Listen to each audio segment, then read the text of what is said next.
అపోస్తలుడైన పౌలు గారు తెస్సలోనిలకు రాసినటువంటి మొదటి పత్రిక, దయచేసి 4వ అధ్యాయము మొదటి 2 వచనాలు నాతో కలిసి చదవండి. మెట్టుకు సహోదరులారా, మేము ప్రభువైన యేసు ద్వారా మీకు ఇచ్చిన ఆజ్ఞను మీరు ఎరుగుదురు కాగా, మీరు ఎలాగూ నడుచుకొని దేవుణ్ణి సంతోషపరచవలెనో మా వలన నేర్చుకొనిన ప్రకారముగా మీరు నడుచుకొనుచున్నారు. ఈ విషయములో మీరు అంతకంతకు అభివృద్ధి నొందవలెనని మిమ్మల్ని వేడుకొని ప్రభువైన యేసుక్రీస్తు నందు హెచ్చరించుచున్నాము. ప్రియమైన దేవుని బిడ్డలారా, దేవుని సంగమా, దేవుడు నీతో మాట్లాడుతున్నాడు. ఆ మాట ఏంటిదంటే, అపోస్తలుడైన పౌలు గారు తెస్సలోని సంఘానికి ఈ మాట వ్రాస్తూ ఉంటున్నాడు. అసలు ఈ తెస్సలోని సంఘము అపోస్తలుడైన పౌలు ద్వారా స్థాపించబడింది. ఈ తెస్సలోనిక ఆ యొక్క పట్టణములో అపోస్తలుడైన పౌలు గారు 3 వారాలు మాత్రమే ఉన్నాడు. ఎన్ని వారాలట? 3 వారాలే పరిచర్య చేశాడు అక్కడ. 3 వారాలంటే 3 ఏళ్ళు 21, అంతే కదా. 21 రోజు మాత్రమే అక్కడ ఉండి ఒక సంఘాన్ని స్థాపించాడు, ఒక ఇంటిలో స్థాపించాడు. ఈ 3 వారాలు తెస్సలోని సంఘములో ఆయన ఉండి ఒక కుటుంబం, ఇంకొక కుటుంబం, ఒక 3-4 కుటుంబాలు తయారు చేసి ఒక సంఘంగా స్థాపించి ఈ 3 వారాల్లో వారికి ఆ బాధ్యత అప్పగించి వెళ్ళిపోయాడు.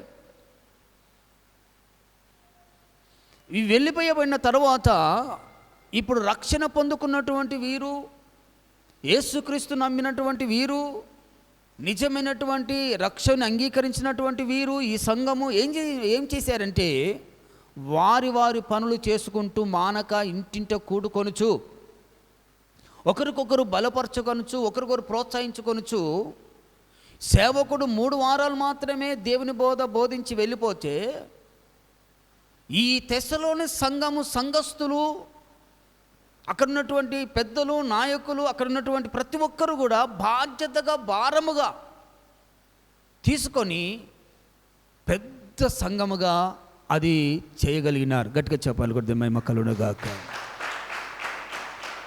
హల్లెలూయా.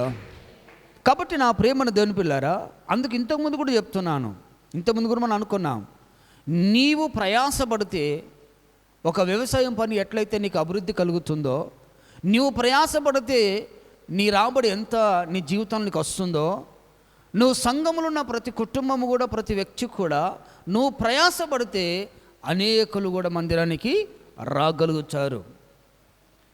3 వారాలు చేసిన పరిచర్య గొప్ప సాక్షిగా, తెస్సలోని సంఘం అనేది గొప్ప సాక్షిగా నిలబడింది, గొప్ప పరిచర్యగా స్థాపించబడింది. ప్రియమైన దేవుని పిల్లారా, అందుకే ఈరోజు దేవుడు నీతో నాతో మాట్లాడుతున్న మాట ఏంటిదంటే, ఈ తెస్సలో ఉన్నటువంటి సంఘం ఏం చేశారు మరి వారు?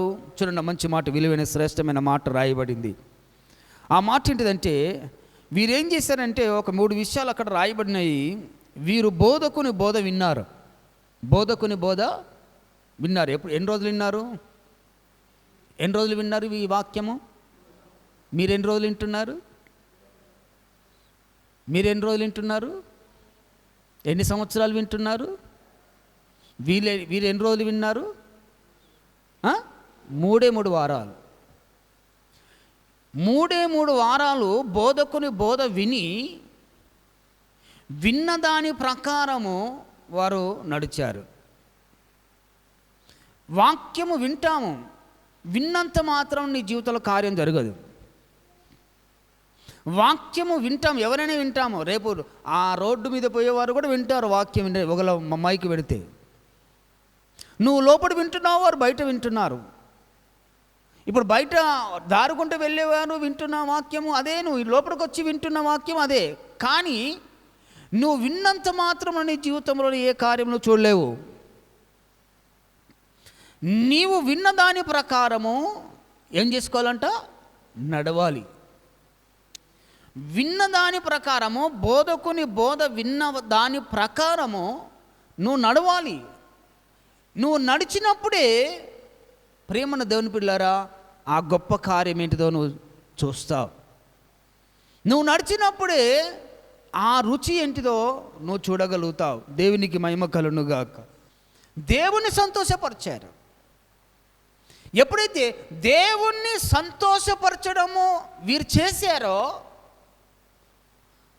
దేవుణ్ణి సంతోషపరిచిన ఆ దేవుడు ఏం చేశాడంటే, వీరిని వారి ఏ పనిలో ఉన్నా, వారు వ్యవసాయం పని చేస్తున్నారు కావచ్చు, వారు కూలి పని చేస్తున్నారు కావచ్చు, వారు ఉద్యోగం చేస్తున్నారు కావచ్చు, వారు బిజినెస్ చేస్తున్నారు కావచ్చు, వారు ఏమి చేసినా ఆ పనిని వారిని అంతకంతకు వారిని హెచ్చించాడు. నీ జీవితంలో కూడా అంతకంతకు నువ్వు అభివృద్ధి నువ్వు చూడాలి, నీ కుటుంబము నీ పిల్లలు అభివృద్ధి చూడాలి అని ఆశ నీకుంటే, వాక్యం ఏం చెప్తుంది? వాక్యం ఏం చెప్తుంది?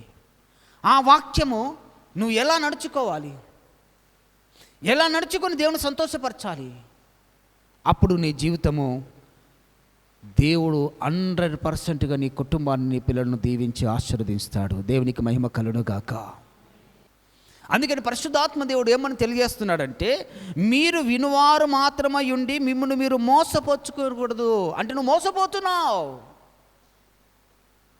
విన్నదాన్ని నువ్వు చేయాలి, విన్నదాని ప్రకారం నువ్వు పాటించాలి. అలా పాటించినప్పుడు నీవు మోసపోకుండా దేవుడు నిన్ను ఒక మంచి మార్గంలో నువ్వు నడుస్తున్నావని దేవుడు చూసి సంతోషిస్తాడు. దేవునికి మహిమ కలుగునుగాక. విన్న దాని ప్రకారము దాన్ని మనము అవలంబించుకొని అన్వయించుకొని దాని ప్రకారం మన జీవితాన్ని కొనసాగించాలి. క్రియ చెయ్యువాడయుండి తన క్రియలో ధన్యుడగును. తన క్రియలు ఏమవుతాడట? ధన్యుడు. నువ్వు ధన్యురాలవు, నువ్వు ధన్యుడవు కావాలి అంటే విన్నదాన్ని మరిచిపోవద్దు. నువ్వు విన్నదాన్ని మర్చిపోవద్దు. నువ్వేం వింటున్నావు, నీ బోధకుడు ఏం బోధిస్తుంటున్నాడు, ఏ మాటలు నీకు చెప్తున్నాడు, ఎలా జీవించమంటున్నాడు, ఎలా బ్రతకమంటున్నాడు, ఎలా దేవుని మహిమ కొరకు సంతోషకరంగా జీవించమంటున్నాడు, అవి నీ జీవితంలో నువ్వు ఎప్పుడైతే అన్వయించుకుంటావో నీ జీవితంలో గొప్ప కార్యం నువ్వు చూస్తావు. నీవు ధన్యుడవు, నీవు ధన్యకరంగానే ఉంటావు, నీ కుటుంబం ధన్యకరంగానే ఉంటుంది, నీ జీవితము కూడా ధన్యకరంగా దేవుడు మలుస్తాడు. ప్రియమైన దేవుని పిల్లారా.